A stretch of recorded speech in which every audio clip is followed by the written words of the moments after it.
Rav Nissim Me Yagen Good evening, Beruchim Habayim Rabotai.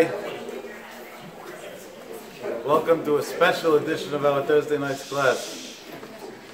Today, Untitled Sivan was the Yomad Hilulah of my uncle, the great Mezakeh Rabbi, Rabbeinu Agadol, Rav Nissim Me Rav Yaakov Yagen, Zecher Tzadik V'Kadosh Livracha, Zchuto Yagen Aleinu V'Akol Yisrael, Amen.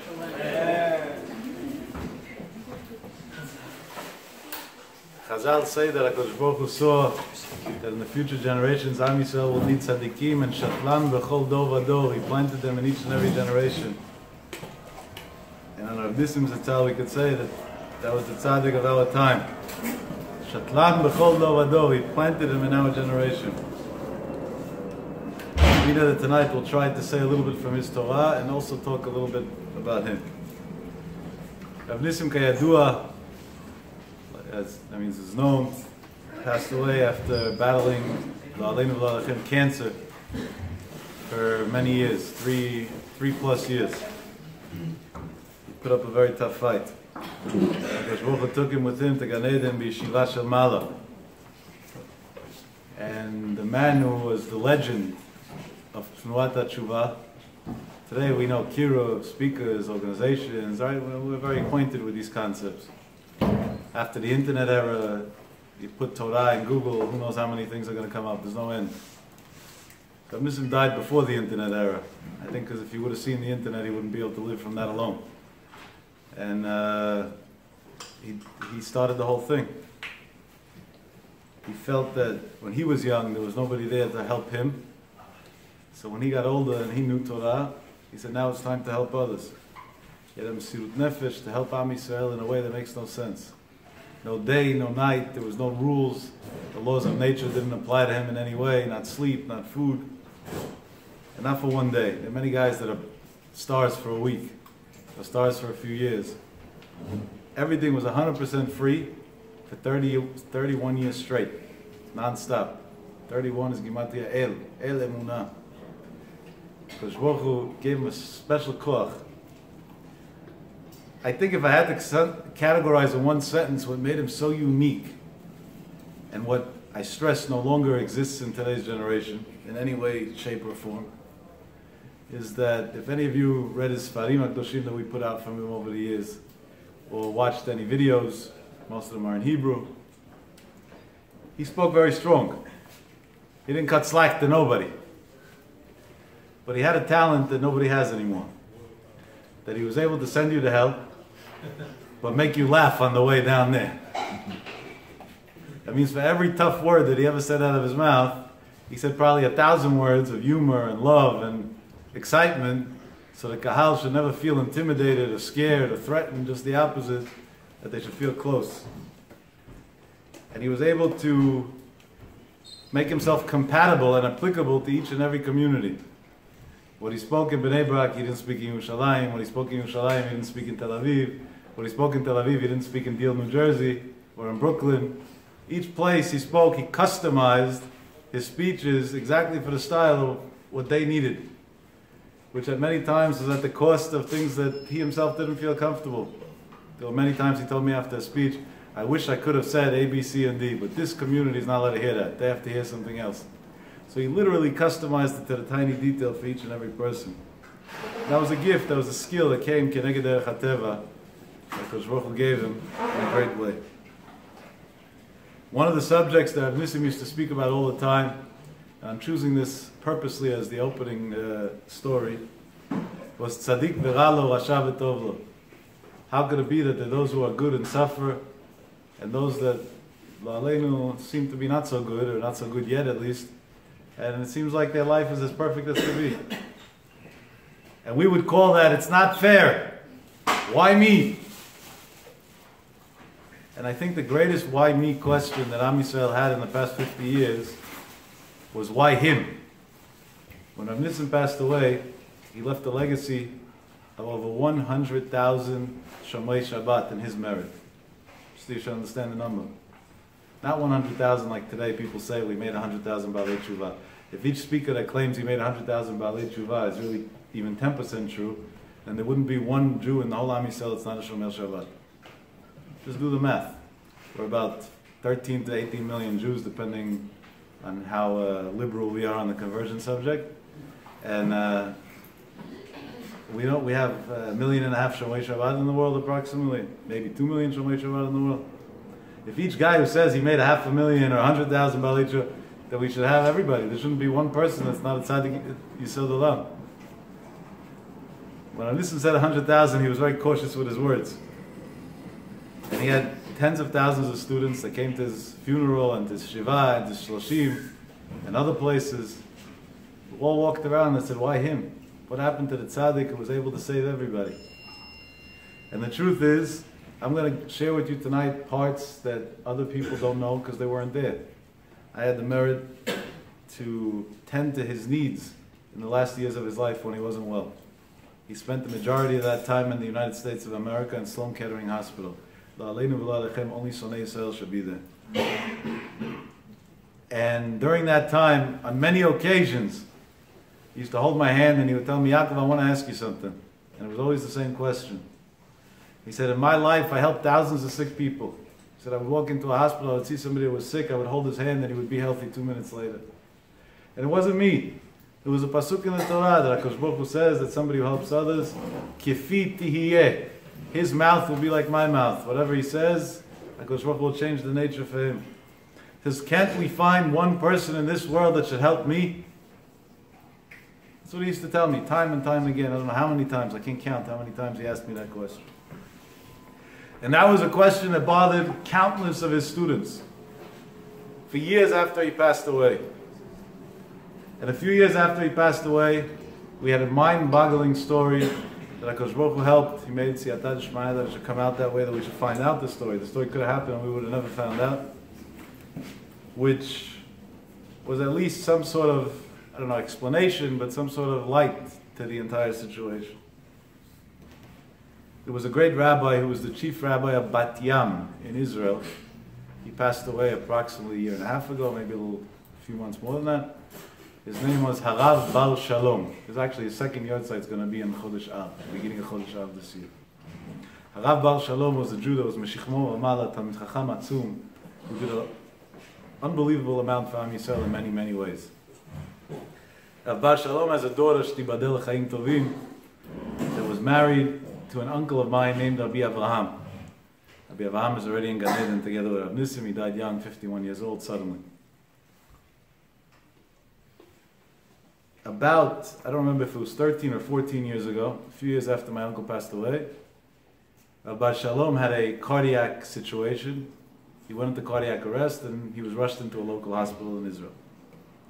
And he had to go through an open heart surgery, many bypasses, and then additional surgeries later on. A rabbi of a city in Israel gets a maskil, it's called, like a secretary / driver, but not full-time. The government pays for it part-time, half a day. So it's like a very weird job to get because you don't make enough money to live. But on the other hand, you want the job. It's a good job. You'll be near Tzaddik all day. What could be better? And he had a person like that. So until today, it's like that in Israel. All the drivers are the rabbis and the gabayim of these rabbis of the cities that work for the government. They always have a second job in order to, it's called Ashlamat Achnasa, in order they should be able to pay their bills. When I heard Rav Shalom went through surgery, it was my uncle's father-in-law, and he's in the hospital and he woke up and he's talking, he's communicating, a tzaddik. He said, I have to make a special trip to Israel to go visit Rav Shalom. Like a family member and a Talmid Chacham, I have to go visit him. So I flew to Israel to go visit Rav Shalom. I went from the airport directly to the hospital he was in. He said, Mitzvah haba liyadcha, the mitzvah that comes to your hands, al tachmitzena. Don't let it get sour. Don't let the Yetzer Hara sneak in and convince you out of the mitzvah. Go rush, do it right away. Many times we wake up in the morning and we have these great plans on what tzaddikim we're going to become today and what great deeds we're going to do. And when we say Kriyat Shema L'Mitah, the tzaddik is not there anymore. Because throughout the day, the Yetzer Hara came and he was mahmitz, he made it sour along the way. And that's why the Chachamim teach us, don't let that Yetzer Hara make it sour along the way. You have an idea, you have something holy you want to do, grab it immediately. Don't give him a chance to interfere with you. So even though I was tired, I was after a flight. I was after a long flight. I even remember the flight there. Out of all my flights, this is one of the flights I remember. I met on the plane a Jewish woman who was going to Israel to marry a guy who was a goy, who was going through some fake conversion process in Israel, and she was planning on marrying him. So instead of going to sleep on the plane like I normally try to do to get a few hours sleep, I spent 9.5 hours talking to her to explain to her that this guy's a goy gamur api halacha, and it's not going to help all these fake conversions, and that's not a convert api halacha, and she shouldn't marry him. And Baruch Hashem, I was matzliach. Today she's married to Ben Torah. Unbelievable. So at the end of the flight, I was zonked. Then I came to the airport, and you got to wait online, and this and that, and a few annoying things. I went to rent a car, another line, a few more problems along the way. And I said, I'll go to the hotel, I'll sleep. Tomorrow morning, first thing after Shacharit, I'll go see the rabbi. And on the way to my hotel, I was already in the car, driving to the hotel. I said to myself, wait a second. Mitzvah abba liyadcha al tachmitzena. Who knows what tomorrow is going to bring? Tomorrow the Yitzhak is going to come with a new story. Let's go right now. So I went. When I came into the hospital, I visited the rabbi. Spoke to him for a few minutes. It was hard for him to speak. I didn't want him to speak much. He shouldn't strain himself too much. Then we exchanged divrei Torah. He gave me a nice blessing. I did like the halacha says. I offered him help for whatever he needed. Said a prayer for him. That's part of the mitzvah bikuch cholim. And I was walking out of his room to leave the hospital. When I was by the door of the room, outside the room, there was a gentleman who was sitting there before I walked in. And he was still sitting there after I walked out. I said to myself, was this guy bored? He doesn't have a life? He sits in hospitals outside doors? That's a little bit of a weird thing. And the rabbi wasn't under any threat. It's not like he needed security. And this guy definitely didn't look like he was able to secure even an ant. Definitely not a person. So I went over to him. I sat down near him. I brought myself a chair. And I put my arm around his shoulder. And I told him, Yehudi Akar, dear Jew, ma kvodo oseka. You look like an honorable person. What are you doing sitting outside here? So he told me, I work for Rabbi Shalom. I'm his driver, his maskil. And when the rabbi's sick, I don't have a heart to go home. Even though it's after my work hours, I got to be near him. I have to be here all the time. And he tells me for 2 weeks, he's outside the door. He doesn't budge. He stays right outside the door. He doesn't want to budge from the rabbi. He says, I sleep on the chair or whatever. Sometimes he gets lucky. He gets a little bench so he can sleep more comfortably. Doesn't want to leave. Tells me, who are you? I said, really, I'm not physically related. Just his son-in-law is my uncle. Through him, I got to know the rabbi. So I decided to come visit him. Adam Gadol, I want to have a zchut to visit him. He tells me, what's your name? I said, my name is Yaakov Yagen. And he says, are you related to Rav Nissim Me again? I said, I'll tell you the truth. In the entire state of Israel, it's very simple. There's only 2 families that are called Yagen. Because Yagen is not a real name. It was a made-up name that the Israelis gave. 1948 it was founded. And it's true. In my lineage, if you look in the Sfarim HaKadoshim, you look in the Jewish history books, there's no such name. We know from the Tefillah, Kadosh Baruch Hu, Yagen Alechem, Yagen Aleinu, Amen, but that's what we know. That's the extent of it. I said, but there is 2 families like that got this name. So it's a 50-50 chance right off the bat, and it happens to be, I'm his nephew. And when I tell him I'm his nephew, I see his face changing colors. I tell him, did I say something wrong? You had a fight with him? What happened? He's not alive for a few years already. He says, no, I had a crazy story this morning. I said, what story? He says, listen to that story. I give you an agdama, a preface, that I'm not coming to say whether this method in communication is legitimate scientifically or not. I'm not a doctor or a scientist. I have no clue. But there are those who think that they have a way, through using a board and letters and all different means, to communicate with autistic children. It may be right, it may not, I don't know. I don't understand the sciences behind it. This gentleman, his hashlamat achnasa, his extra job was, that this is what he used to do. He used to go to treat autistic children and communicate with them through whatever method it was that he had. And he tells me an amazing thing. He says, this morning, I went to this one child that I go to once a week. So I left the hospital. I have to make parnasah after all. I went there. I spent about 35 minutes with this child. He said, on a normal day, I ask him questions, and through this method of communication on the board, he answers me. He says, this morning when I went in, he told me, don't ask me nothing, I want to talk straight. And okay, he gave him the opportunity. And this autistic child writes to this gentleman, you should know that this summer a terrible war is going to open up in Israel. And 1 million Jews are going to die. We should never know such things. He said, and I got very scared. This is very awkward to hear such a thing. And I asked the kid back, when is it going to happen? And the kid wrote back, I don't know. So I didn't believe him at that point. I don't know. If it's going to happen, then you know. And if you don't know, then what? It means nothing. So I told him, why don't you know? If you say it's going to happen, then you should know. And if you don't know, that means it's not happening. So what are you telling me? And he said, the kid wrote to me like this. There is a man that his name is Nissim ben Rachel, who did a lot for Am Yisrael, who left his seat in Gan Eden, and he went to Kisei HaKavod, to God's throne, and he swore on God's name that he's not going to leave God's throne until this thing is canceled and nothing happens. And that's why it's not happening yet. But the day he leaves, that's when it's going to happen, and I have no way of knowing when he's going to leave. That's what he wrote there. And he says, and that's why I'm so shaken up that today you tell me I see his nephew. What? Exactly this morning, this is what I heard.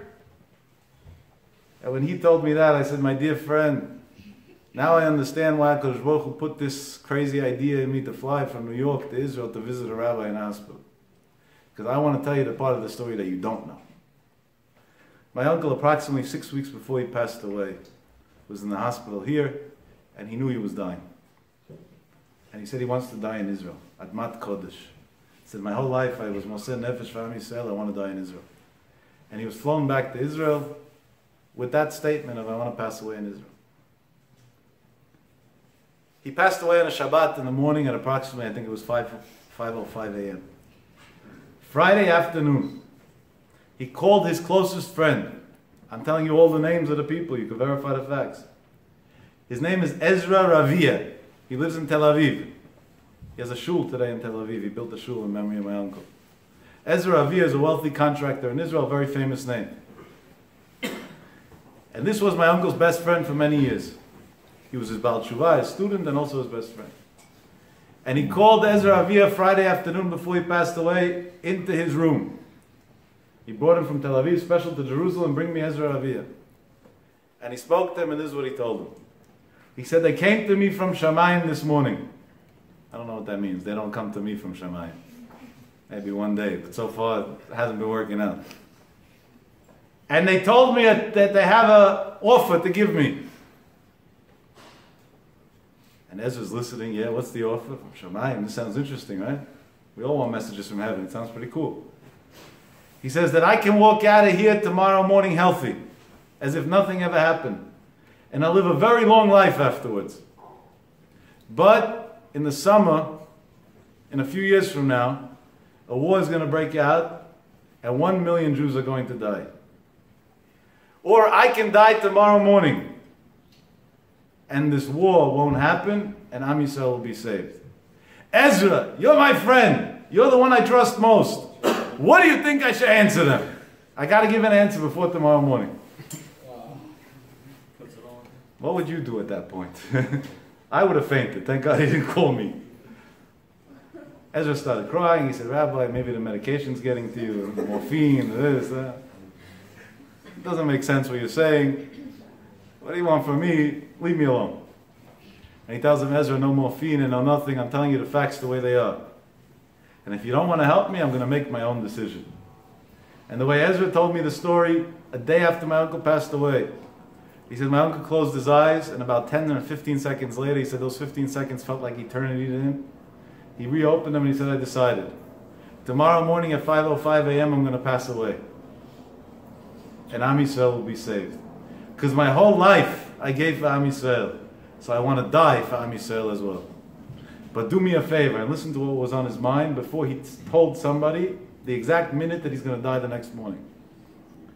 Al pi halacha, one is not allowed to cry on Shabbat when he hears sad news. He says, I don't trust my family because they love me so much that when they're going to hear that I passed away, they're going to start crying. And therefore, you're not allowed to leave the hospital until you make sure that all my family members leave the hospital. They should all go home. And then you go to the nurse's station and tell them that I said that if anything happens to me, they're not allowed to make a call on Shabbat. They're not allowed to send a messenger. They're not allowed to tell anybody anything. He said, there's one son-in-law that I have that I trust won't cry. His name is Rav Suisa. Tell him that he should be here on Shabbat. Motzei Shabbat, don't even wait. Go directly to my wife and let her know I passed away. Ezra didn't know what to do, but his best friend is asking him to send everybody home. He made up excuse upon excuse. He drove everybody nuts and sent them all home. And Motzei Shabbat, he opened up his phone and he had a voicemail already there from Rav Suisa saying, my father-in-law passed away this morning at 5:05 a.m. And I looked at this Jew and I said, when Ezra told me that story, I said, who knows what the story means? Is it really valid? Is it not valid? Does it have any meaning? You don't know. Tzaddikim, we don't know what they say and why. But when you're telling me a few years later your end of the story, now you close the puzzle to me. And now I understand why I got this craze to come to Israel. Now I understand why I spent time at Rabbi Shalom. Now I understand why when I came out of the room I went to talk to you, even though before I came I didn't even want to come here now. I wanted to come tomorrow morning at all. But now I understand why I came to talk to you, because Hashem wanted me to hear the rest of the story. And now you answered all of our questions of tzaddik v'ralo. It wasn't ralo. This was a choice that a tzaddik made to protect Am Yisrael. Gdolim tzaddikim b'mitatan yoter mi b'chayeihem. That tzaddikim are so much greater after they pass away more than when they're alive. From this world where a tzaddik can't be poel, after 120, they can stand by kisei hakavod and demand that things happen in a certain way. After hearing this and putting this into context, now we can begin a little bit, getting a glimpse and discussing what it means, the Torah of Gadol, and how Rav Nissim himself felt, and what he gave over in each and every word that he used to say. Let me tell you the part of my uncle that you're not going to hear in the speeches, and you won't get on YouTube, and they won't send you on WhatsApp, because it doesn't sound popular to say it. But I think it's important that everybody hears this. My uncle didn't learn in the yeshiva high school his whole life. And he didn't learn in a prestigious Beit Midrash of the yeshiva. He was in the Israeli Air Force. He was going to be a pilot. He learned in Kiryat Noah. Kiryat Noah is like a Mizrahi minus school. There was a small period of his life in his teenage years that he went to a yeshiva. And there was a very unfortunate story that happened over there. And as a result, he left. And he went to the army. And only after he came out of the army, my uncle said about himself, one of the few videos, I think we have 2 or 3 videos of him in total in English. One of those videos, he says a story about himself, that he was in Manhattan raising money for his yeshiva, and it was in the summer, and at night he was staying in Deal, because in Deal, New Jersey, the Syrian community spends the summers over there, and it was easy to raise money there, and they loved him a lot. I think the whole Syrian community only has B'nai Torah today because of Rav Nissim. He was the fighter for their B'nai Torah. I know that's a very harsh statement that a lot would want to deny, but that's the objective facts. If you look in the video, this video that I'm talking about, and you see the kids in the crowd, those young teenage boys, those today are our rabbis in the Syrian community, many of them. And then they didn't, at least externally, look like rabbis. And their questions weren't the questions of Big Talmidei Chachamim either. Unbelievable. So he was staying by a gentleman named Eddie Betesh, Hashem Yishmerehu V'chayehu, a very, very special person. A person who helps Am Yisrael a lot in many ways. And Eddie didn't like traffic, it seems like. So instead of driving from Manhattan to Deal, he liked going by air. He would take a helicopter. So my uncle went on a helicopter with him to go back home that night, and he was speaking that night in Eddie's house. And the pilot on the, I think they're called pilots of the helicopter, turned to my uncle and said, "Rabbi, were you ever on a helicopter before?" This is what my uncle says about himself on that video. Maybe Rabbi Abraham, you should find the video. It's on YouTube, and send them all a link. This is a video that's important to watch. And he told the pilot that, sorry to tell this to you, but before you were born, I was already flying F-16s in Israel, or whatever planes they used back then for the military. He says, you got the wrong guy to ask if he ever flew or not. You got the wrong one. You fell in the wrong place. And when he left the army, after being first in one unit, then in the Air Force, and then in what's called Zihui Chalalim. Zihui Chalalim is a unit that Hashem Yerachem, we should never need it again in Israel, ever. That's when soldiers fall in combat. We have to know who they are to identify their bodies. We should never need it on Sonei Israel. They should need it in the Palestinian places. Over there they should need it. All the time they should need it over there. By us, we should never need it again. Yeah. Then there'll be peace, right? Could have two states, one cemetery, one state. It'll be a beautiful thing. It'll be an unbelievable thing. A Sonei Israel. Politically incorrect. And when he got out of there, he went to find himself a little bit. It was a very traumatic experience for him. Towards the end of his life, he told me that the scenes that he saw, the amount of dead bodies of soldiers that he had to deal with, and they weren't exactly in the best situation, Hashem Yerachem, so it wasn't even whole bodies, affected him greatly, mentally, emotionally, and he was looking for answers.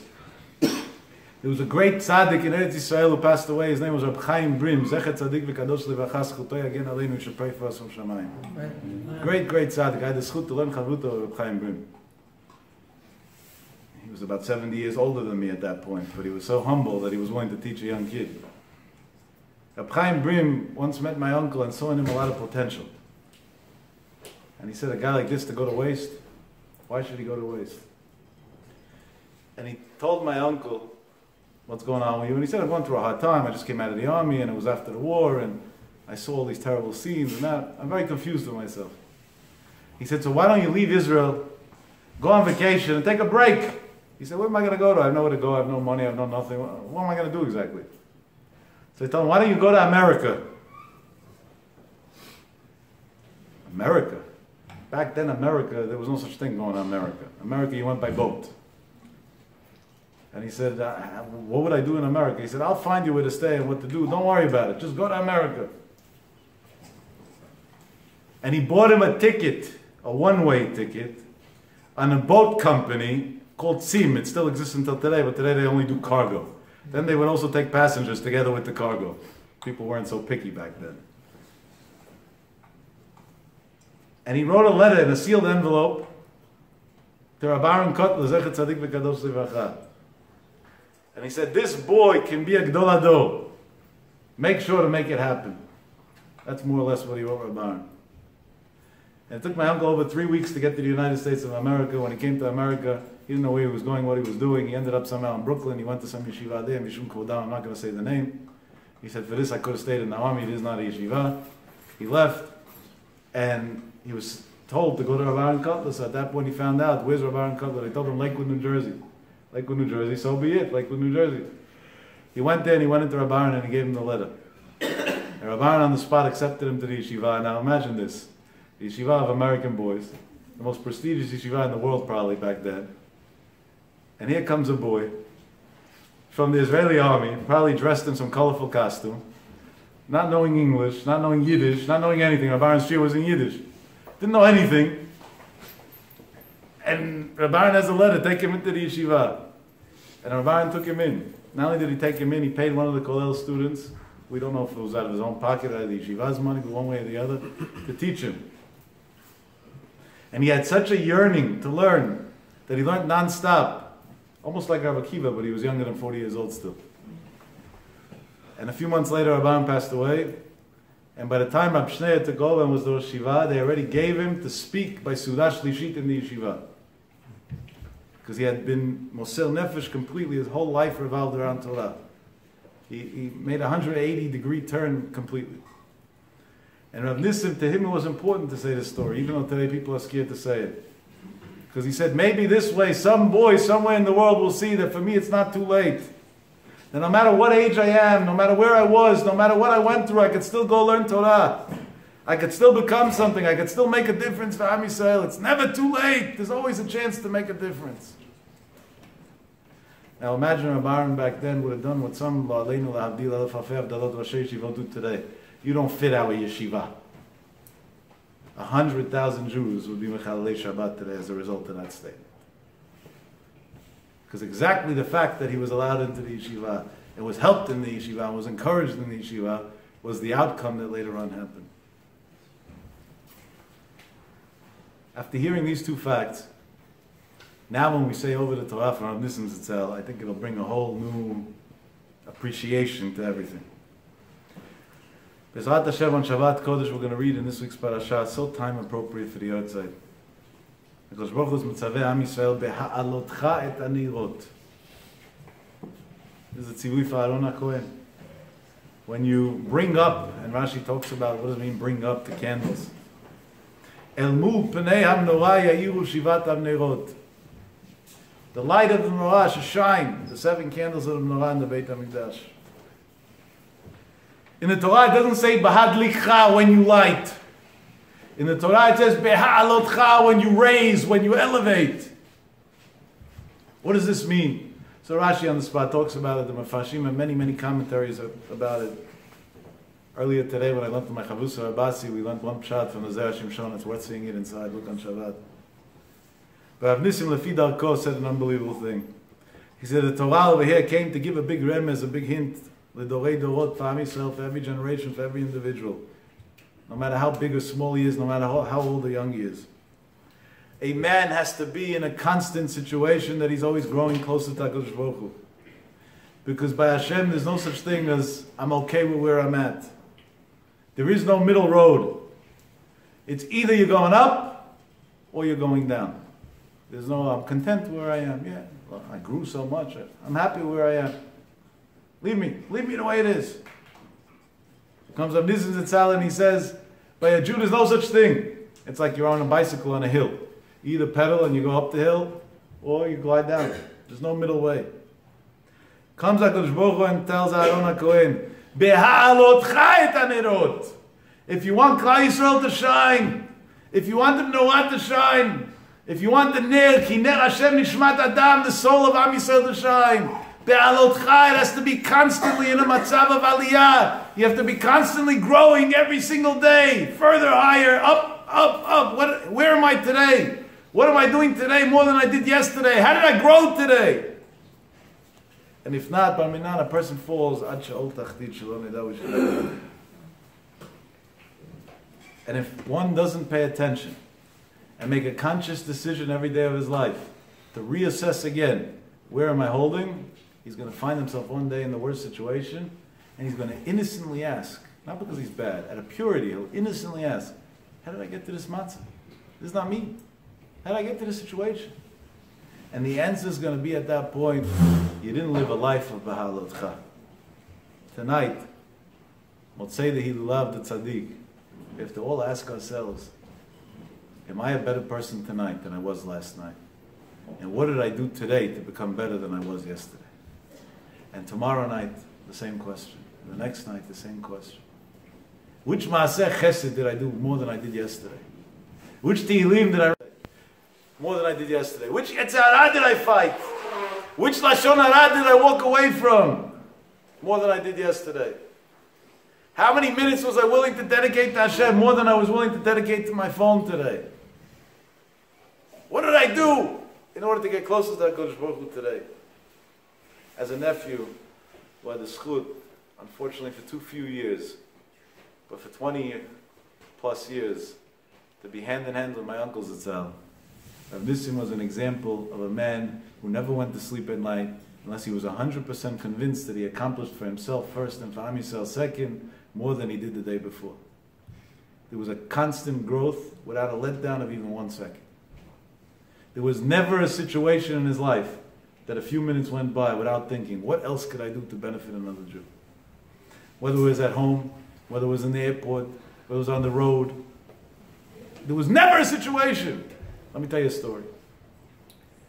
There was a point in my personal life that I also struggled, as all of us struggled.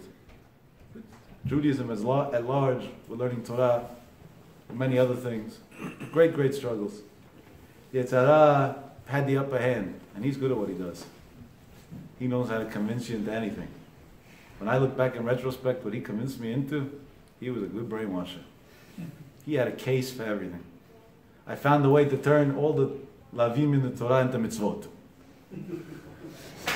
Shem Shammai, doing a mitzvah. What do you mean? For sure Hashem agrees with this. For sure he agrees with this. You know what? You know what the trick was? I'm talking about an assessment of my teenage years.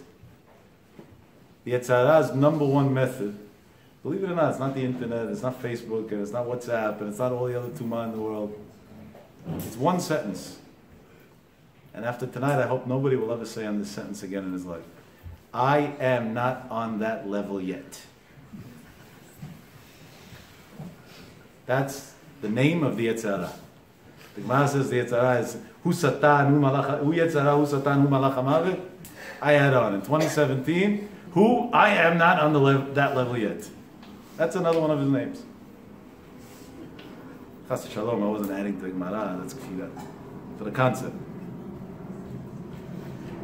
So at that point in my life, Rav Nissim obviously tried very hard to give me chizuk. I'm only saying this, it should be a toilet. Maybe somebody will get something out of it. Had long hair. I don't know, I guess I wanted to be like Shimshon HaGibor maybe. Could be. I don't know. I wasn't Gibor, at least the hair I should have. And by Rav Nissim, that didn't fly. If you see the videos of Rav Nissim, the first thing he did was cut your ponytail. I don't have a ponytail, but cut the... And one day he sees me and he saw me the way I was looking, and comes to me and says, Yaakov, I love you. But like this, I'm scared to even hug you. Maybe there's lice in that hair. I said, don't worry. Uncle Nissim, I shower 3 times a day, not once.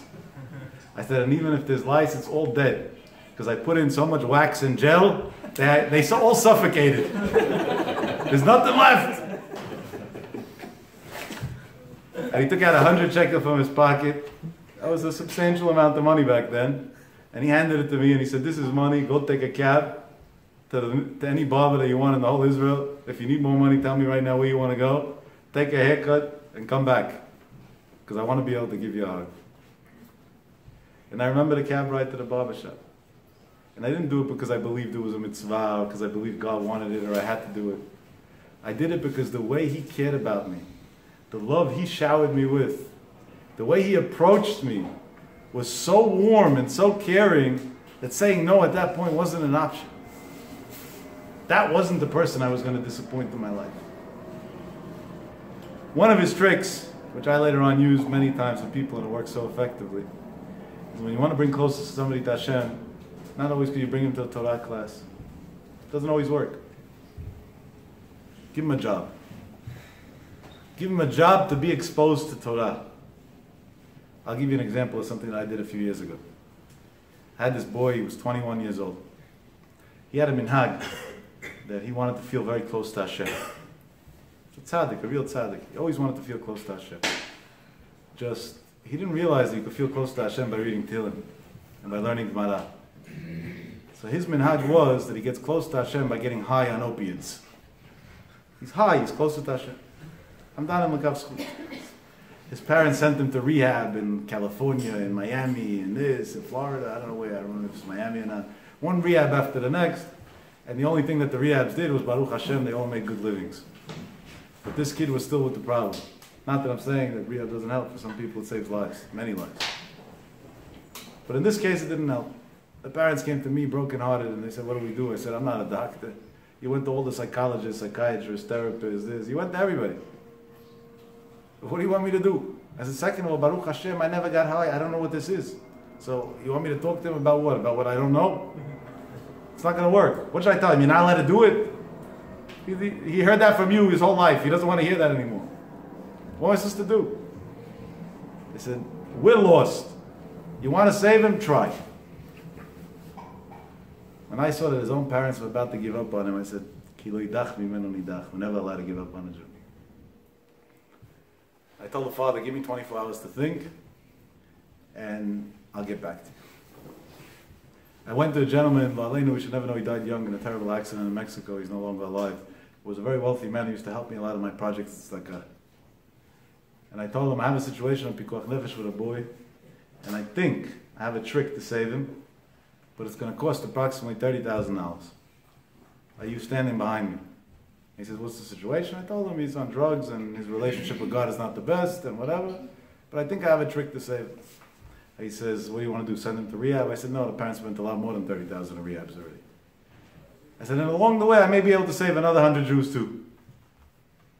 He said, what do you want to do? I said, once I tell you what I want to do, you'll love the idea, and then your mitzvah tzedakah is not l'shem shamayim anymore. First say yes, and then I'll tell you what I want to do. I remember his response. He told me, you know how many pesos $30,000 is? The exchange, he was a Mexican Jew. I told him, I don't know. I don't live in Mexico. But I know what we got to do. And you were the first guy who came to mind. Are you in or are you out? If not, I'll go to the next guy. He said, go Shiva. I have many people to go to. He says, I'm in. I said, write a check. He wrote a check.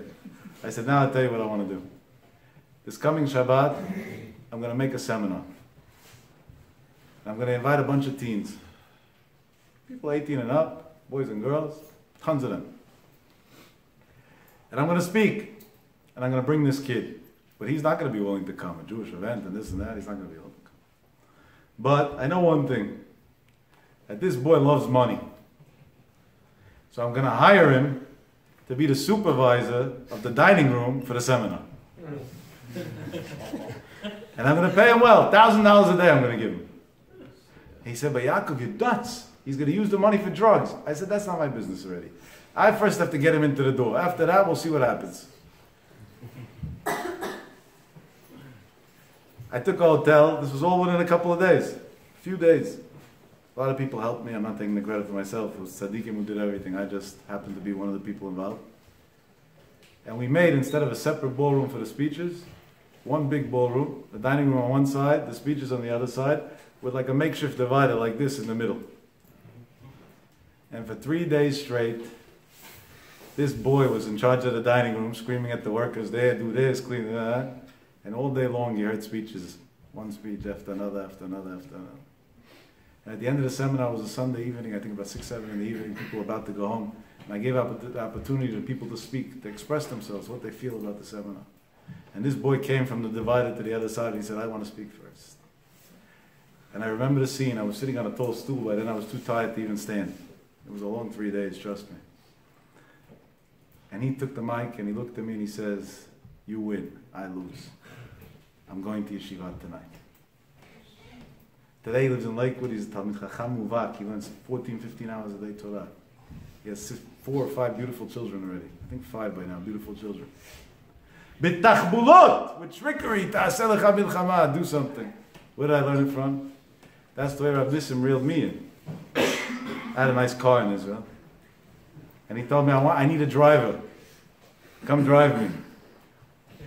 And I loved him. He was my uncle. And he used to pay me also sometimes. So I would go drive him places.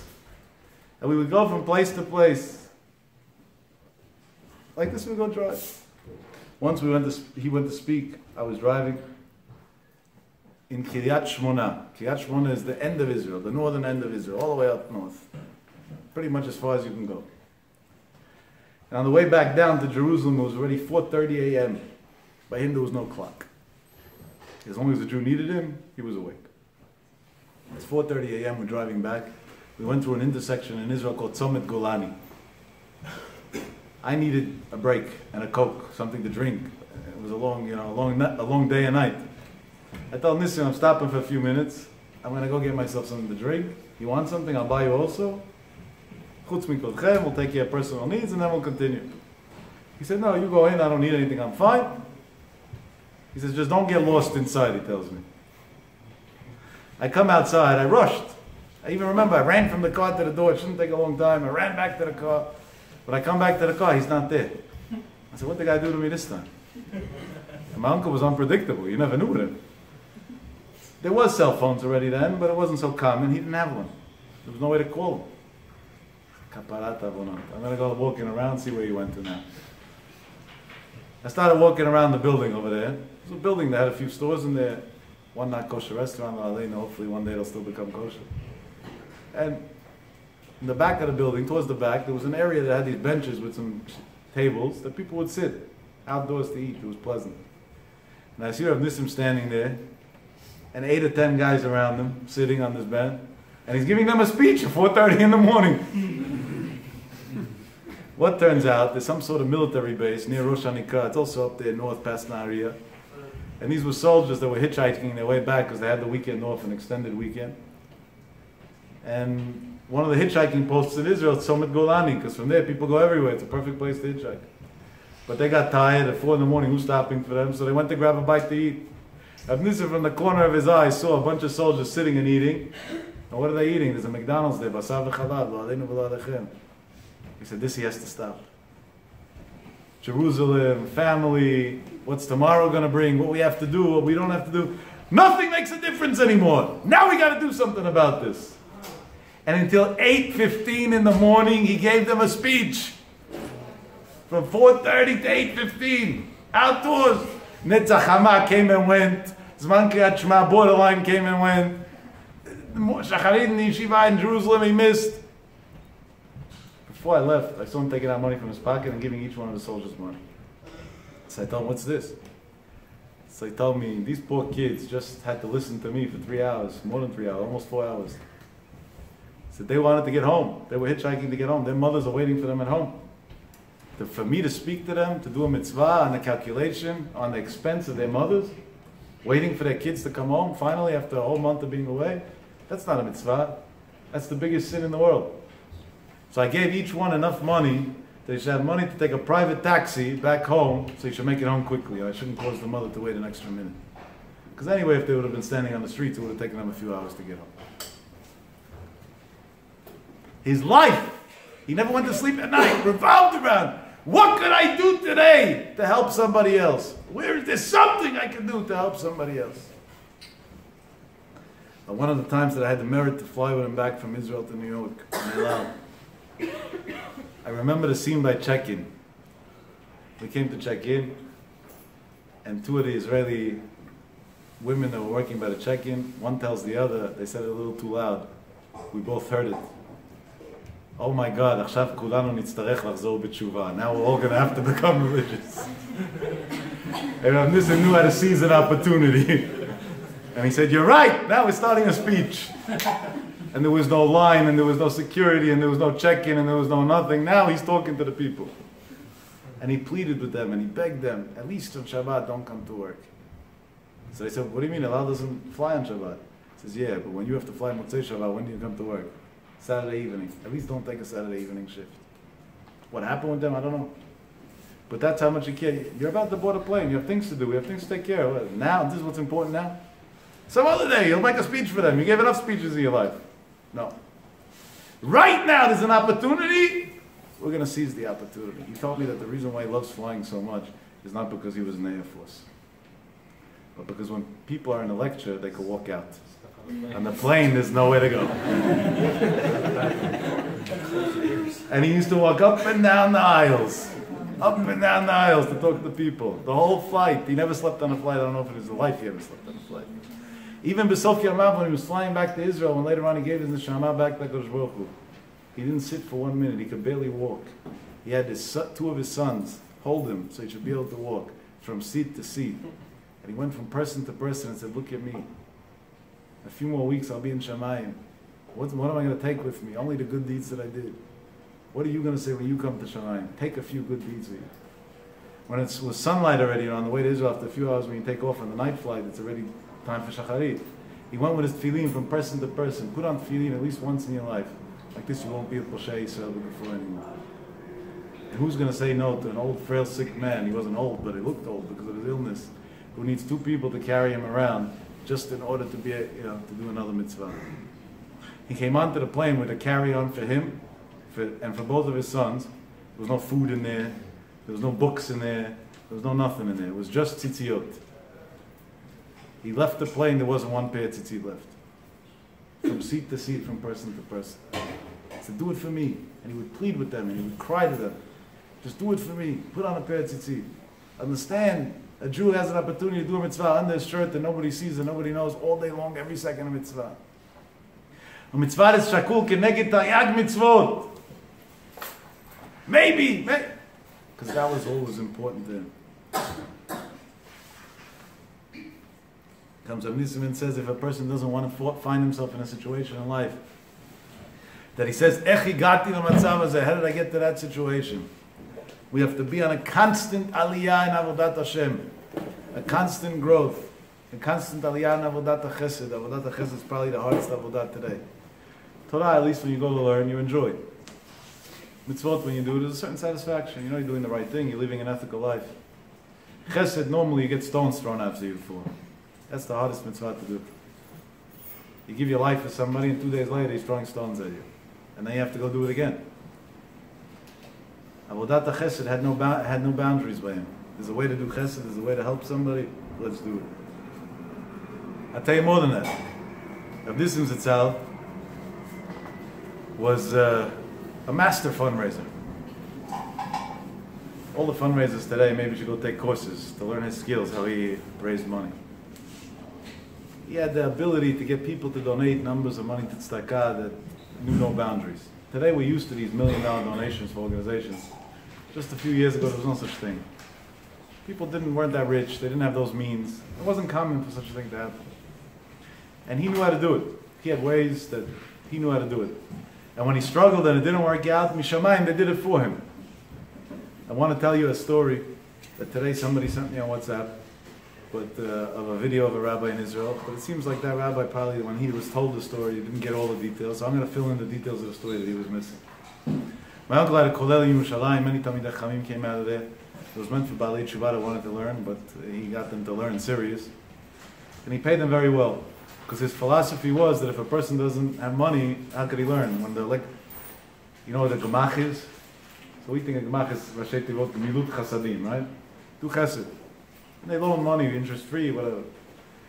Rav Nissim had a different Rashi Tevot for gemach. He said gemach is Rashi Tevot Gaz Mayim Chashmal. Your utility bills in simple English. He said if a person has to pay his gas bill and doesn't have a way to pay it, how's he going to learn? So he paid his kollel students very, very well. Of course, that takes a lot of money. He was very, very insistent on paying everybody on time. 1 month it was Rosh Chodesh, he has to pay the students and he doesn't have a dollar to his name. He calls this one, calls that one, raises a few bucks, he's short $11,000 exactly.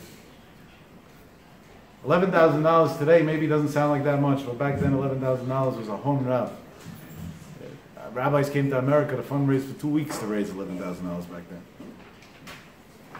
He didn't know what to do. So Belet Be'ra, he wasn't going to let the call guys hang. So he went and he borrowed money from a friend.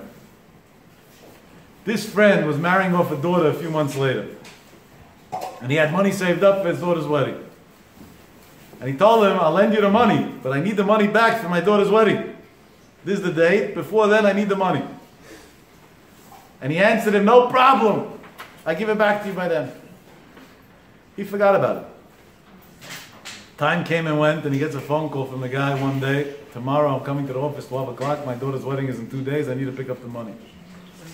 And Rav Nissim turns to his Rabbi. His name was Moshe Rosh.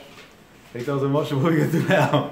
We don't have 11 cents. Forget about $11,000. There's no jokes. This guy needs the money tomorrow. There's no room for error. So Moshe said, maybe we'll take a loan from the bank. The bank didn't want to lend them money. I guess their credit wasn't that good. Maybe we'll call this guy, maybe we'll call that guy. Nothing was working out. When the Yetzer Hara wants to make a test, he makes the test happen full force. It was the next day in the morning. There's no money, not $1. And there's no room for error here. The guy needs his money, he's marrying off a daughter. And this is the way my uncle told me over the story. He said I was depressed. He said I was normally a happy person. But here I was depressed not because of the challenge. Because what am I telling the guy? How am I facing it? Your daughter can't get married normally tomorrow because I messed up. So what am I going to tell him? He said, I locked myself into the office and I told Moshe, no matter what, nobody's coming in. Leave me alone. And he was locked into his own office in the back of the yeshiva on the bottom floor. And he said a prayer. And he later on told me myself directly what the prayer was. He said, Ribono shel olam, Shamayim va'aretz ya'idu. How many people could say this? That means the whole world can be a witness. I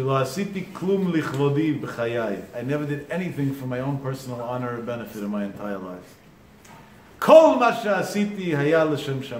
Everything I did my entire life was 100% for you, Hashem.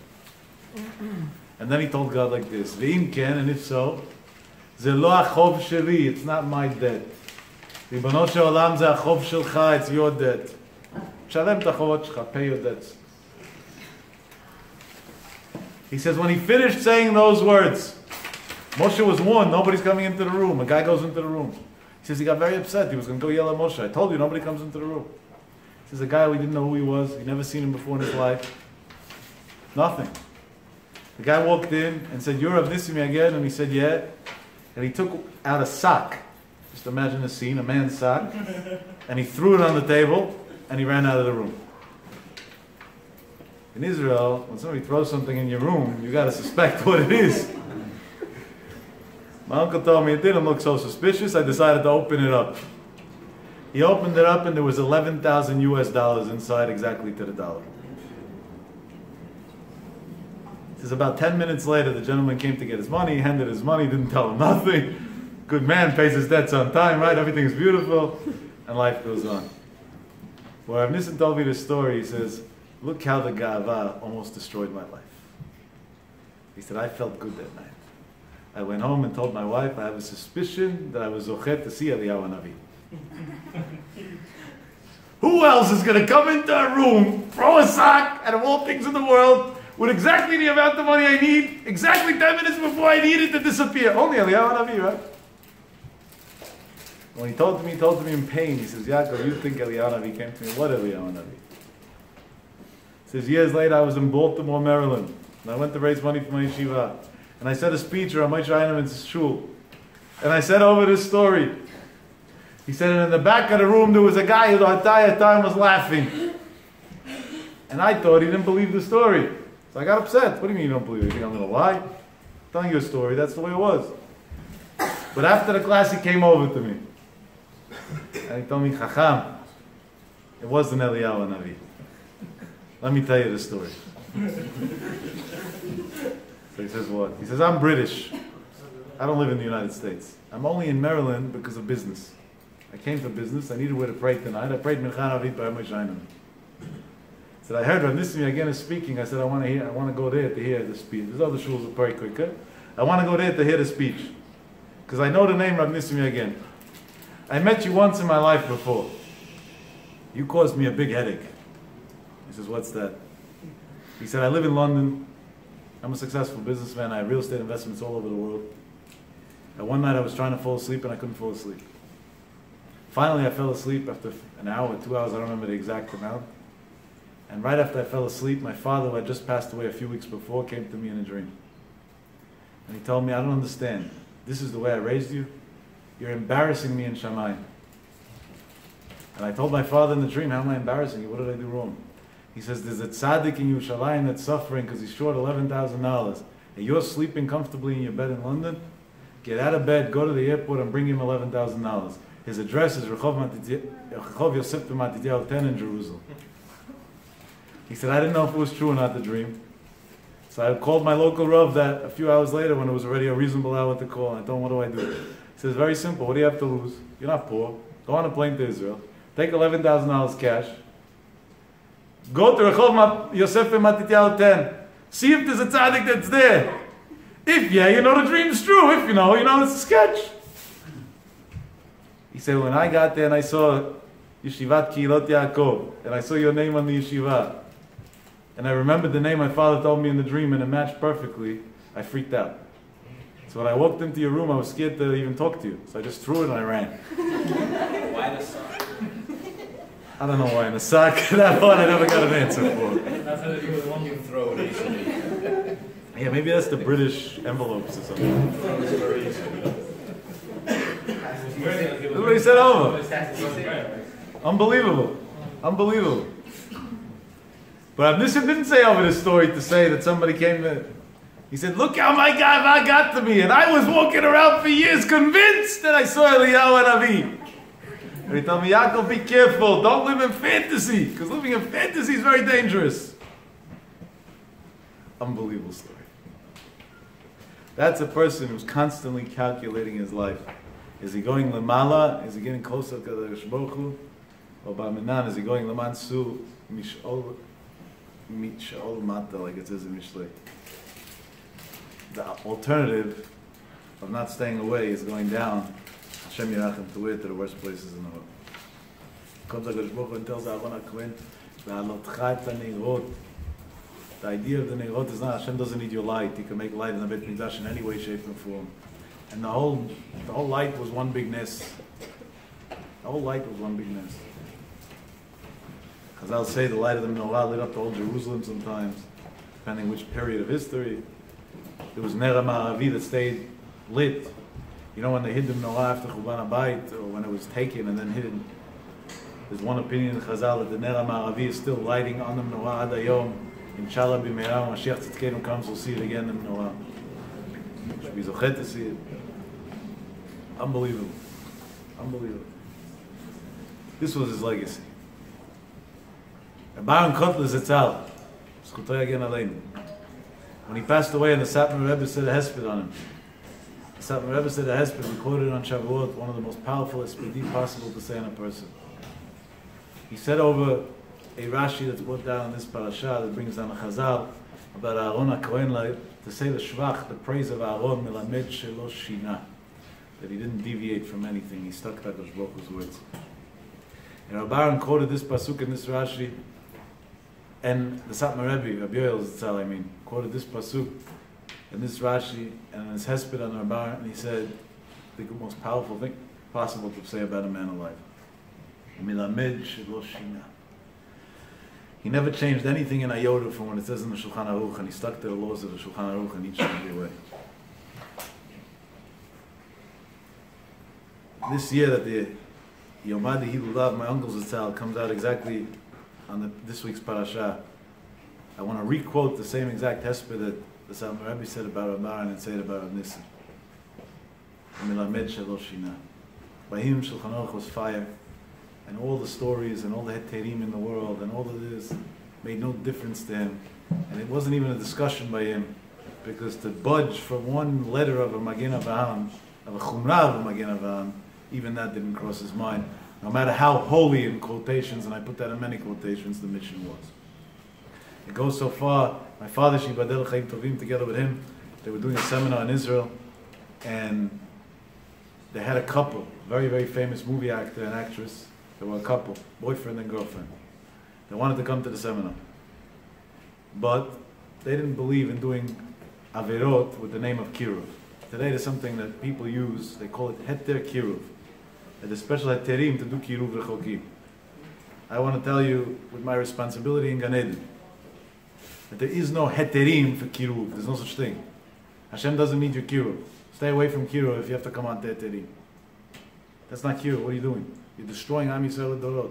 You're teaching people that you can manipulate Judaism for your agenda. Where does this come from? Which Gadol said that? There's no Chazon Ish like that. There's no Stiple like that. Ovadia Yosef in all his Sfarim. There's no such halacha like that. Where does this come from? Heter kiruv. They have such a quote. And with that, they do anything. Let's make a party and a nightclub for Jewish singles, because like this they won't marry Goyot. That's what some idiot told me this morning. I said, what? It's not your job what they're going to marry or not. And it is your job to make sure that there's no such parties. So what's the heter over here? What's the kiruv over here? And that's what the Gaon Mevilna writes. The biggest of the Mashiach. What's going to be the last sign the Gaon says of Mashiach? No wars and no scary things. And something a lot more intense. That people will use the Torah to destroy the Torah. They'll take the Torah to destroy it. That's the Gaon Mevilna writes. Unbelievable. They'll take the actual Torah to use it to destroy. Everything L'Shem Shamayim, L'Shem Shamayim. They had this couple that wanted to come to the seminar. And they're not married up here. So the way it used to work in the seminars was that there was a male hotel and a female hotel, unless it was married couples. They had two hotels, with one speech room, a convention center. So they like this, they have no problem with sneud. This couple said they're going to come to the seminar, they're very interested, but they're only going to come on condition that they could take their own room. They don't want to, they'll go to a different hotel, whatever. But they're coming with the knowledge of that the rabbis agreed. They're a couple, they're staying together, even though they're not married al pi halacha. And now there was a safek. If these guys come, hundreds of people will come to them just to see them, right? The paparazzi movement will be there. Who won't be there? In quotations, you know what a Kiddush Hashem we can make, right? That's what today people would say, all these jokers. You know what a Kiddush Hashem it'll be? We can make a big event. We can take a big hall, put a lot of chairs, and have nothing come out of it. We'll make a big event. There'll be tons of people. On the other hand, this is not our way. We don't do things like this. So what do? They went into Rav Shach Zitzal. And they asked Rav Shach what to do. And listen to what Rav Shach said, Dat Torah Tzrufa. He said, let all the seminars in the world shut down today.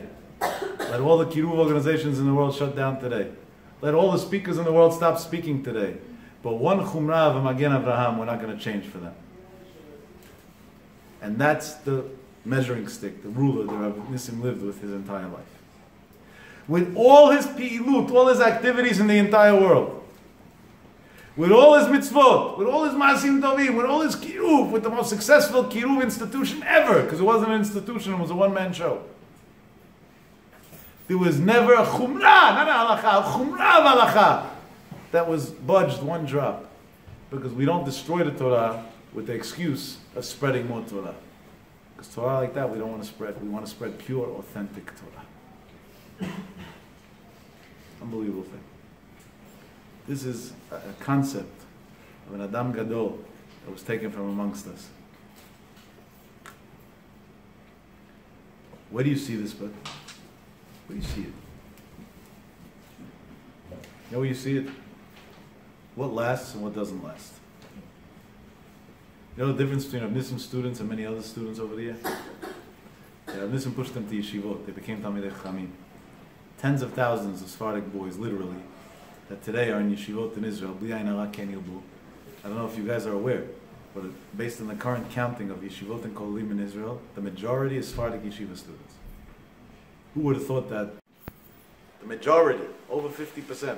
It's more than the Litvish and the Hasidic community together. Sephardic kollel students and yeshiva students sitting and learning. Of course, the great credit goes to Rav Yosef, who raised the pride of Sephardic Jews and gave them the belief that they can go learn and succeed.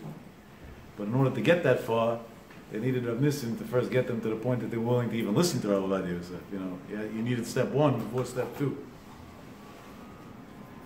So in the past 17 years, I'm giving you very low estimates. The numbers are probably much, much higher.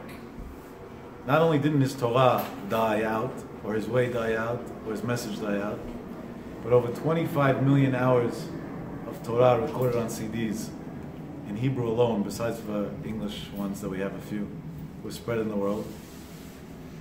There's close to 30 volumes between the different languages that they were translated in, of his Sfarim, that are a household thing in every Jewish home in Israel, and now it's beginning to be like that in America also. I was randomly by one of my attorneys in Israel's homes in Tel Aviv. And this guy, one day hopefully will be like Rav Nissim. But in the meantime, he's like the ones that Rav Nissim used to talk to. And in his house there's not one sefer, except for one. He tells me, tell me something. Are you related to this guy? And he pulls out a Tiveo from his bookcase. I said, yeah, this guy wasn't a guy. He was a big tzaddik and he was my uncle. I said, how'd you get this? He says, let me tell you how I got it. I was in a restaurant one day and I was waiting for my food to be served to me and it wasn't coming. And I went to see what's going on with my food. And I see that the waiter, instead of serving me my food, is reading a book. And I got angry and opened the mouth on him. You don't want to know what a mouth I opened on him. I said, you're a lawyer, respect yourself. He says, I lost it that day. I told him, what's so important in that book that my food's sitting there on the chef's thing getting cold? And he said, I'm sorry. I knew it would take 3-4 minutes. I looked at one piece, because nobody else here except for you. And it's so addictive, I couldn't close it. I forgot that you were waiting. And I grabbed the book out of his hand, and I told him, I got to see what you're reading. And he said, I sat 2.5 hours in the restaurant, and I read the book. He said it was a long lunch that day. I had clients calling me, secretaries calling me, this, that. I didn't pick up nobody's phone calls. I was reading the book. So at the end, the waiter came to me and said, don't lose your whole day. Just take it as a gift. It's for you. It's fine. And he said, trust me, I took care of him. He got a big tip that day, that kid. He said, in this book, I already read it 3 times. I said, well, what happened? It didn't work. What's the outcome? So then he told me, you should just know that since this book, I keep Tarat HaMishpacha. I said, Baruch Hashem. That's tzaddikim. Even after 120, 17 years later, this Farim, the Torah, the message, it's going on and on and on and on and on. There's no end. There's no end. Volume after volume coming out, piece after piece, chidush after chidush, and it keeps on growing and spreading light all over the world. And the Talmidim and Talmidim, in the most amazing way, are doing amazing things. We are way over our time, so I want to end off with the last conversation I had with my uncle Zitzal. I've been holding this inside for 17 years. Haven't mentioned this in public yet. My last conversation with him was a very, very hard conversation. It was over the phone.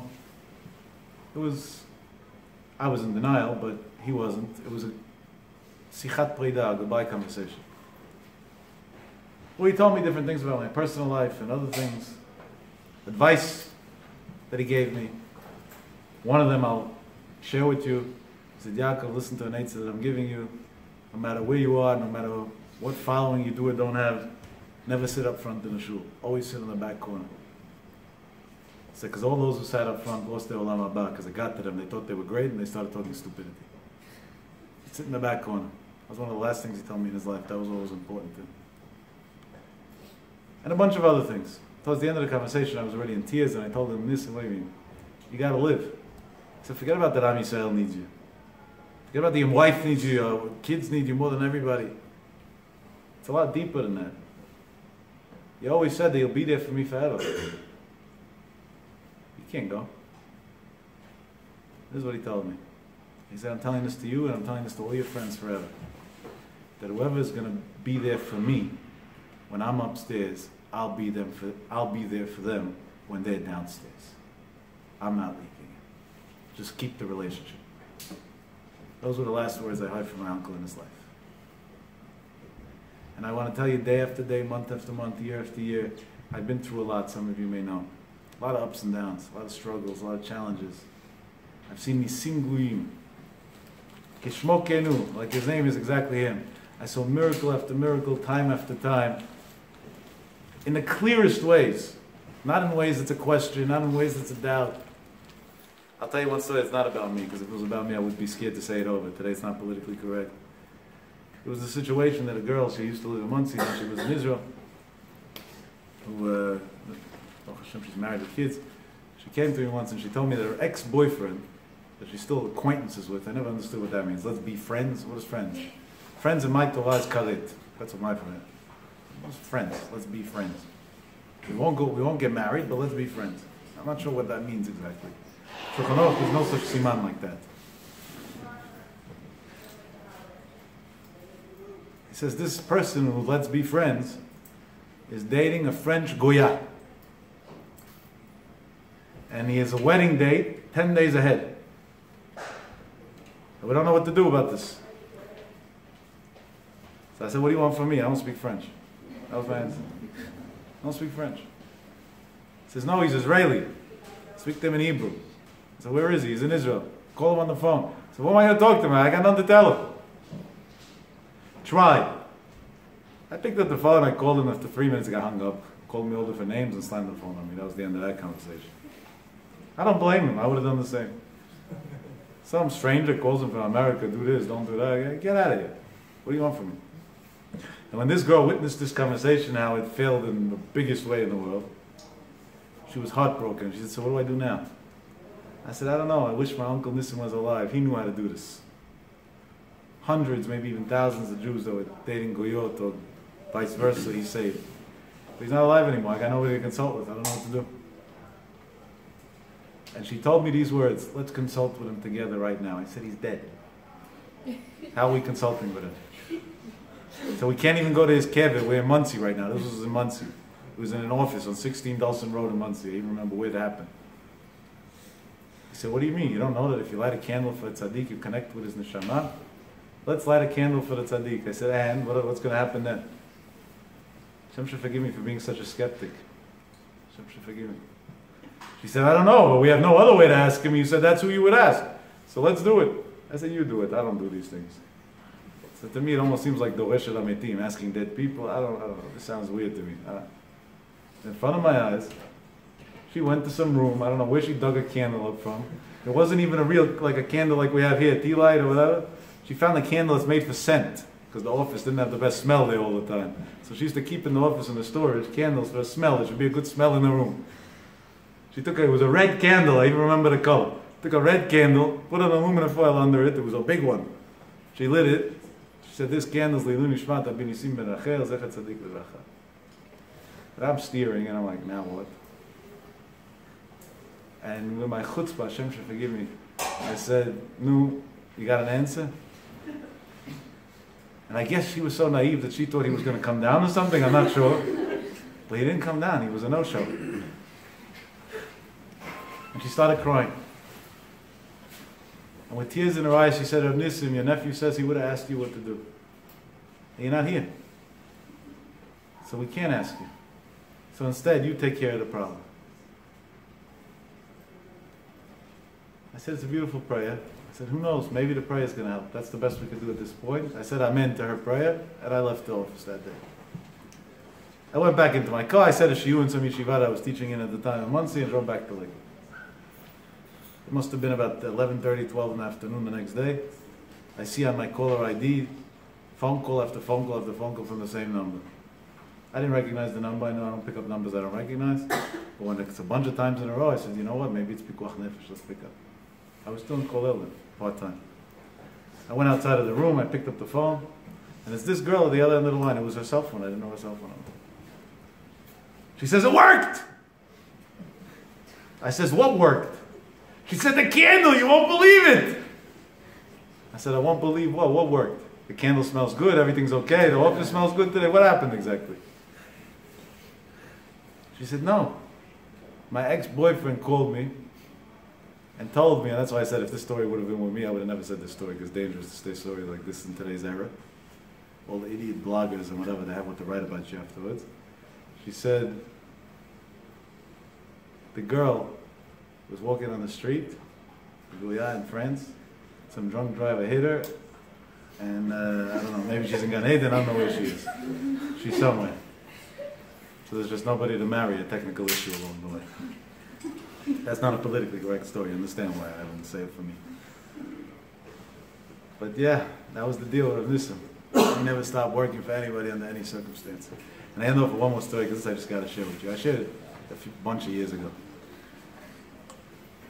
But I have to share it with you again. And I'm sharing it with you again because this girl that I'm talking about now, Elena was physically not well. But I'm saying the story that the chizuk that will come out of it, Bezrat Hashem, should be for her Refuah Shlema. She should get her Refuah Shlema. On one of my many journeys in Yerushalayim Ir HaKodesh, it was the last night of a 2-day stay that I was going, and I had to go home. My flight was 12:45 a.m., coming back to JFK. And it was about 8:30 p.m., and I had a driver in Israel. A guy used to drive me every time I was in Israel. And I told him, we're in Jerusalem. To the airport's not so long. I don't have luggage or anything. I could get there last minute. I'm starving. I don't want to eat on a plane. Plane food is not always the best. Take me to a restaurant locally over here somewhere. Let me get something to eat. And then we'll go to the airport afterwards. He said, what do you want, dairy or meat? I said, give me dairy. Lighter on the stomach before the flight, give me dairy. So he tells me, Yaakov, you know, you didn't visit your grandparents yet. My grandparents had moved to Israel. I'm talking about my mother's side. They're still alive. Hashem should give them a long life. I have an idea. Let's go to Har Nof. That's where they live. You'll run up to your grandmother and grandfather, say hello, respect, kibud avayim. Then we'll go on the way out. Anyway, you got to go through Givat Shaul to get to the airport. I'll stop. There's a restaurant there. I think it's called Muscat. No, I'm not giving a promo for Queens. And we'll stop there. You'll get something there to eat quickly, and then we'll go to the airport. I said, let's do it. I love the plan. You know what? Thank you. My grandmother must love you. Because of you, I always go visit her. We went. I went to my grandmother. She was shocked to see me in Israel. She said, you were just here last week. I said, yeah, I'm here this week again. What should we do? And I came to say hello to you, but I have 30 seconds. I got to go afterwards to grab something to eat, and from there to the airport. I quickly, did the respect thing, spoke to them, joked around with them a couple of minutes, maybe 5 minutes in total, and I left. We go to the restaurant. I told my driver, I said, listen, in Israel, it's embarrassing to sit alone. In America, if you sit alone, you take out your iPad or whatever, you look like you're a businessman, it looks important. But in Israel, you look like a loser. Well, you don't have friends, you're sitting alone? I said, do me a favor, come with me, sit with me, even if you don't want to eat. I shouldn't sit alone, it's not nice. He said, I'm coming with you, let's go. We go into the restaurant. We order some food, we tell the waitress very politely, we're on a time bomb, she should please expedite the process, bring us whatever it is, we get out of here. Okay. About 5 to 10 minutes into this meal that we're having, this expedited meal before we're going to go to the airport, a gentleman walks up to the table. And he looks at me, and he looks at this guy, and he's standing by the side of the table, looking back, forth, like a windshield wiper. What's this guy's issue? He looked like a normal person, I don't know. I told him, "Ani b'slicha, Adoni, you know, you lost something, you're looking for something, you need something, like, what's the story?" He says, "I'm trying to figure out if you are who I think you are." I said, "I am whoever you want me to be. What do you need? Let's go, let's get to the point." So he said, "Your name is Yaakov Yagen?" And now I'm freaking out. I was there. I said, "I knew some people know who I am, to the good or the bad, but who are you?" I said, "What do you want from me?" So he tells me, "I need you to help me out with something." So I said, "What do you need me to help me out with?" He says, "My younger sister, I should never know, but there's 60,000 cases like this right now in Israel as we speak. Jewish Israeli girl. She's living in an Arab village with an Arab. She's married to an Arab. She has no kids yet. She's not pregnant. So we tried everything in the world to save her, all the rabbis and organizations and that. Nothing worked. Maybe you could do something." I said, "How do you know me? I live in New York and Jersey and Lakewood. What's all of this?" So he says, "No, years ago I was about Shuvah and I learned in the yeshiva and it was your father's yeshiva and you used to come there once in a while, so I remember your face. And I'm thinking if the Israeli ones didn't do well, maybe because you're American and different and that, could be..." I was very different that night. I think I was wearing a sweatshirt with a hood and sweatpants or whatever, one of those costumes. And maybe this will work. I said, "But if she's in an Arab village, where do you want me to go? To go in there? I'll be dead before I get there. What's that going to help?" Our cousins, Bnei Yishmael, Imai Nara, they don't like us so much. I said, "Which village? Let's see." This is Silwan. Silwan is a very, very interesting, unique Arab village in the outskirts of East Jerusalem. Not far from the Kotel. Over there's a lot of public transportation, but it's all one-way tickets. If you go in, you don't come out. They have a minhag that any Jew that comes in there, they throw rocks and knives and guns and bullets and grenades, and anything that moves goes on you. That's the minhag. The Israeli police doesn't go in there. Nobody wants to deal with that place. I said, "Are you correct? That's Silwan. That's the way it is over there. I'm not exaggerating." I told him, "I'm not going in there. There's no way in the world. Chayecha kodmim. I have a wife and kids at home. Leave me alone." So he tells me, "So let's figure out together how to get her out. You'll meet her somewhere else, you'll talk to her." I said, "Buddy, it's already 9:15 at night. I have a 12:45 a.m. flight. It's Thursday night. I have a minhag every Shabbat. I'm home no matter what yarek val yavor, except for Shabbat like ba'omer or some other emergency. It's not like we know for sure we're going to save her over here. It's maybe she'll agree to talk. Maybe this, maybe 100 maybes upon maybes. And it's not a mitzvah she'yev shalas utai de achirim. In Israel, you have all the great rabbis. They're 100 times greater than me. So go to them." What do you? I said, "I'll even call right now. I'll call Rav Nissim to help you. He knows this stuff. He'll help you right away." And what he said, when I told him the name of Rav Nissim, he had like tears in his eyes, and he tells me, "I already went to Rav Nissim, tried, it didn't work." So I said, "We'll call Yad La'achim." Yad La'achim is an amazing organization. You should all help them out, donate to them whenever you can. "We'll call Yad La'achim." And as you know, I never promote anybody or say that about any organization. They save every single day of the week these girls from this hell. Unbelievable. And they do it b'msilut nefesh.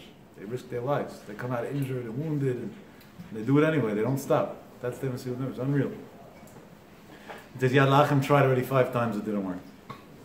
I said, "So what's going to work?" He says, "We got to figure out a way to get her here. And maybe you'll be able to talk to her. Who knows? Everything at the right time, they say." And this guy who's my driver in Israel looks at me and tells me, "Yaakov, safek pikuach nefesh." There's even a safek when it comes to pikuach nefesh. You could even be mechalel Shabbat for it. This is a safek pikuach nefesh. Your stupid flight is going to have to wait. And he says more than that. If the problem is they have to get home, I already checked on the phone while you were talking to him. I found on Kayak at 4:50 in the morning you could take a flight Swiss Air to Zurich, and from there connection to New York, and you'll make it home before Shabbat.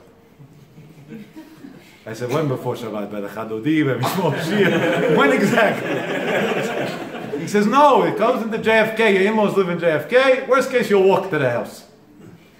I said, "What about Tchum Shabbat? What about this?" Safek pikuach nefesh. I said, "Safek pikuach nefesh." He's right. He wins, I lose. I tell the guy, "How are we getting her? What's the story?" He said, "I don't know." I said, what do you mean you don't know? You're wasting my time here. I'm not missing the flight for no reason. You want me to help? I'm willing to help. Tell me, how are we getting here? He says, I don't know. I said, what does she like? He says, she likes movies. I said, what does that mean? Everybody likes movies. What type of movies does she like? She likes movies. Tells me some names that happen to be, I didn't know many. Not because I don't know, some movies I do know. I didn't know any of the names he told me. I said, who's your favorite movie actor? He says, Schwarzenegger. I said, I can't pass for Schwarzenegger, you know, that's not going to work. I said, does she have a phone that you could call her directly? He says, yeah, that much we have. We have an open communication. And she loves me, we get along very well. We do things very differently, we see things very differently, but she loves me a lot. I said, call her right now. I said, what am I supposed to say? I said, you're going to say after me word for word. If this is going to work, it's going to work. If not, kaparada vanot. We tried. He calls her, she picks up. Second ring, she picked up the phone. I tell him, like this, word after word, he's saying after me in Hebrew. I'm going to tell you the English version. I'm in a restaurant, in Givat Shaul, my wife, he was with his wife then. He left his wife to come to our table to talk to me. And I saw a guy, there was a lot of commotion around him. It's not a lie, he made a big commotion there. And I asked him what his story is. And he told me he's a movie producer in America. And he doesn't want to tell me who he is, but it seems like he's very famous. And I know you love movies, so I'm just letting you know. And just hang up, don't even let her respond. And he said word after word after he hung up the phone, boom, go away. She called him back 1 second later. Which restaurant? Who is he? What's his name? He said, I don't know. Why don't you go over with him? He said, I'll go over with him, but he doesn't look like he's going to go, you know. I don't know if he knows Hebrew. I don't know what his story is. I don't know. I just see a commotion. I asked. People told me he produces movies. Ooh, movies I produce. I produce some real movies in life. The movie that they're going to play after 120 that should look good. I'm a very good editor. Copy, paste, cut out all the garbage and leave everything good. This girl, Hashem had Rachmanas on her, maybe in a schut avot, I don't know what schut in the world, she fell for this. I don't do these things anymore, by the way, so nobody should get any ideas. Back then, I still had energy for this. And 40 minutes later, she was in the restaurant, asking her brother which table, and he points to the table. I put my hood on instead of my kippah, so it shouldn't look that suspicious. My driver over there had sunglasses. He gave me a pair of sunglasses. I figured it's cool to wear sunglasses in the dark in a restaurant at night. And she comes to see the movie guy. And I started talking to her in English, and she knew some English, very broken. Who are you? I said, that you have to figure out. If you don't know who I am, it's none of your business. She tells me, can I take a picture with you? I said, no, I'm camera shy. He said, but you're a movie producer. I said, yeah, exactly what you said. I produce movies. I don't act in them. I'm camera shy. I stand behind the camera. Like this, we went into that conversation. After 5 minutes, everybody was laughing and happy. And she sits down already. She makes herself comfortable. She feels at home. And I take off my hood. I put back my kippah, and I take off my sunglasses. And I say, guess what? Ever had a candid camera? You were just trapped. She said, what does that mean? I said, movie actor? Do I look like a movie producer? Do I look like a movie producer there? I said, so who are you? What do you want from me? I said, I don't want anything from you. From what I know, you came to here. I didn't come to you. What do you want from me? She said, my brother told me you're a movie actor. I said, he's an Israeli call guy. What does he know about movies and actors? He thought. He made a mistake. What do you want? I said, not only that, now let me give you an extra prize. And I started talking to her in Hebrew. I speak a fluent Hebrew as well. I used to live here in Israel. She said, where do you live now? I said, New Jersey. Where in New Jersey? I said, none of your business. I said, I answer my wife questions when she asks where I am. Other than that, I don't answer anybody anything. Leave me alone. She says, so why did my brother do this? I said, all right, now we'll cut out all the nonsense and I'll tell you the truth. Your brother told me that you're living with this Arab, and then one day you plan on making a few Muhammads. You're not even going to enjoy them because they'll probably end up blowing up on buses. And it's not going to be good, the whole thing. Now we have to be politically correct, it's 2017. Not all Muslims blow themselves up. There are some that maybe are friendly, especially those who are already in cemeteries. But yeah, we have to be politically correct. Very careful we have to be these days. But in the Shulchan Aruch it says, Esav soneh Yaakov. That's what it says in Shulchan Aruch. So if you have an issue with what I just said, fight with the Beit Yosef. Fight with the Gemara that says that. Stop Sameli Acog. He said, yeah, this is what you're about to do. Now you probably love him and he loves you and you fell in love. The kids say you fell and there's no love left. And the odds are you're an abused woman because that's the minhag in that culture. And everybody tried to help you and save you and this and that.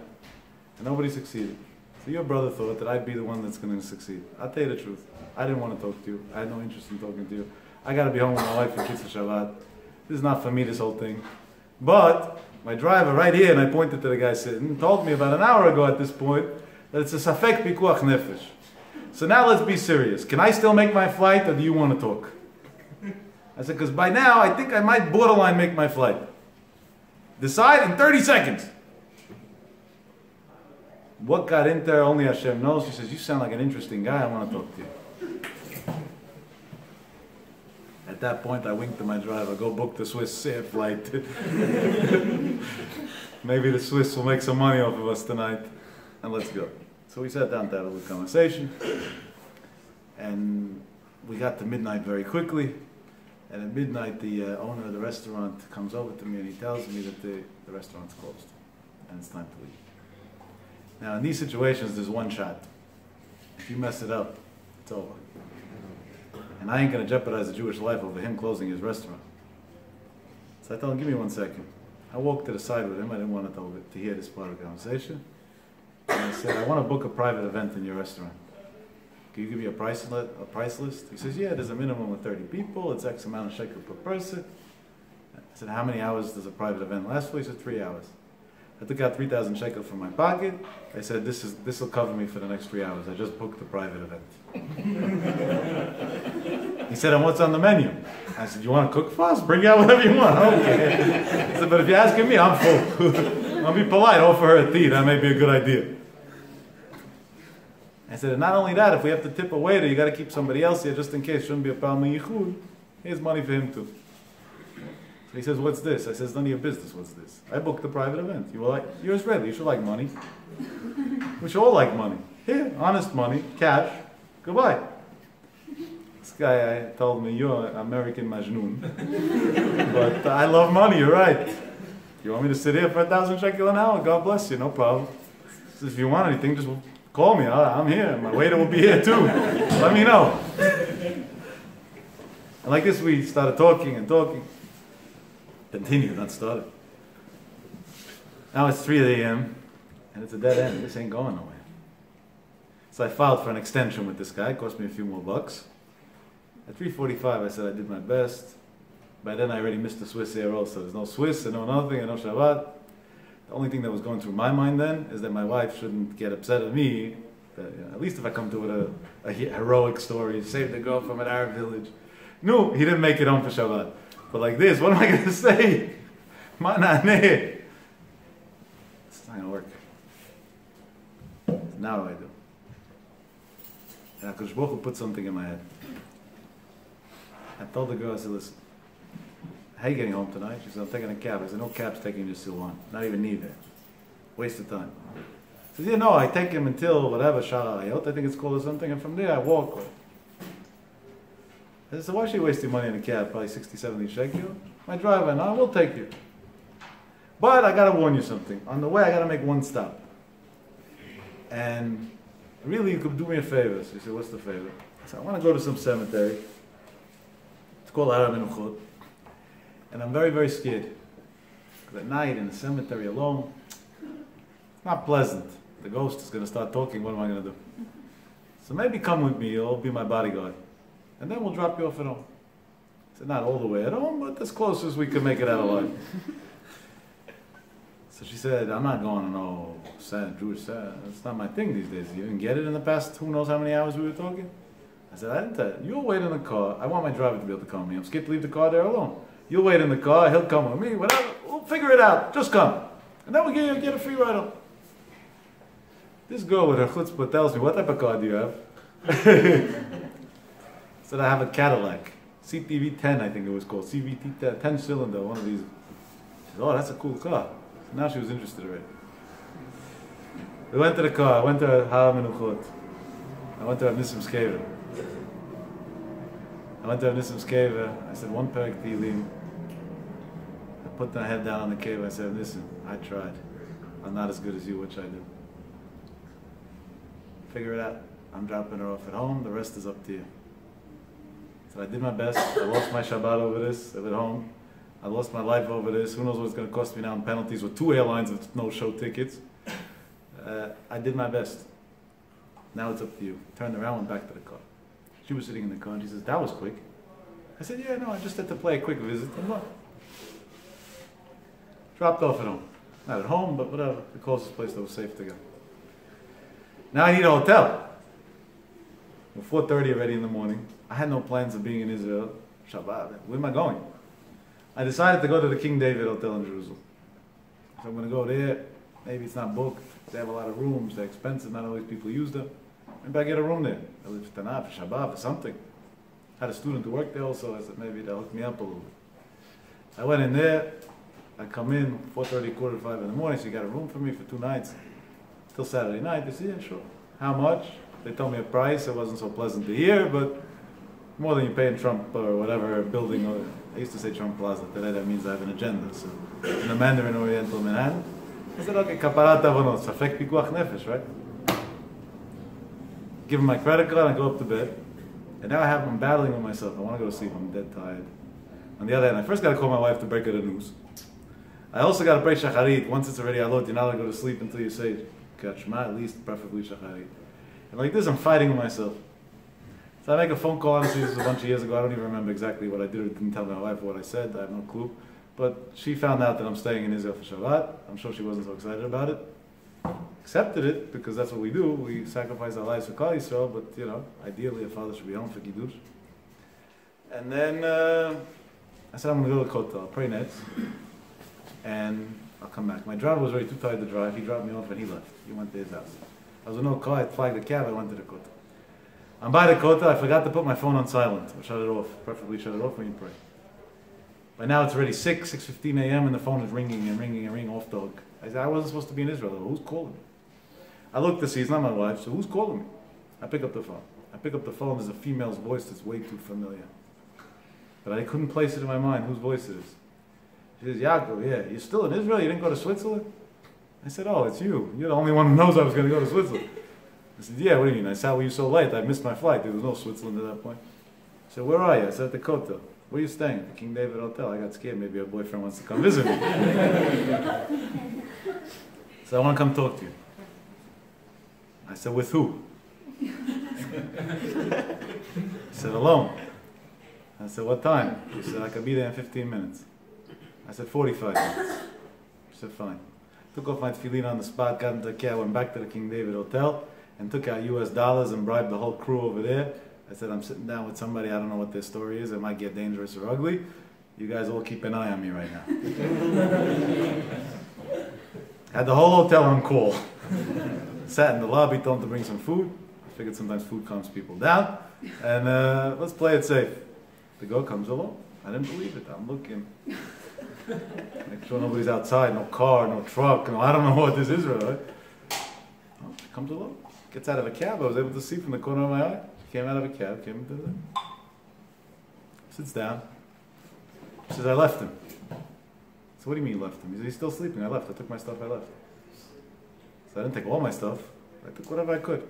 I have a little bag with me, the important things. I left. I said, you what? So I got even more nervous, honestly. Because this was a prank, right? What do you mean you left him? I left him, it's over, but now where do I go? I need you to help me. Where should I go to? I'm scared. So what do you mean where you should go to?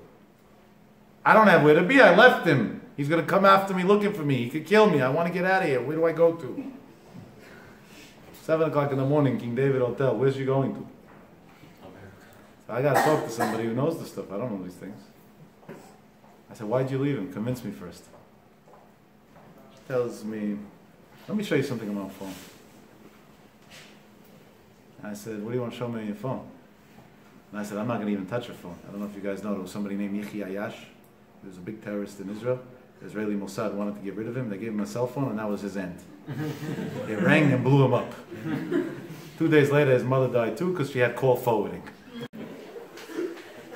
She takes out her phone, and she shows me a picture on the screen of her phone of Rav Nissim Me again. And I said, what's this about?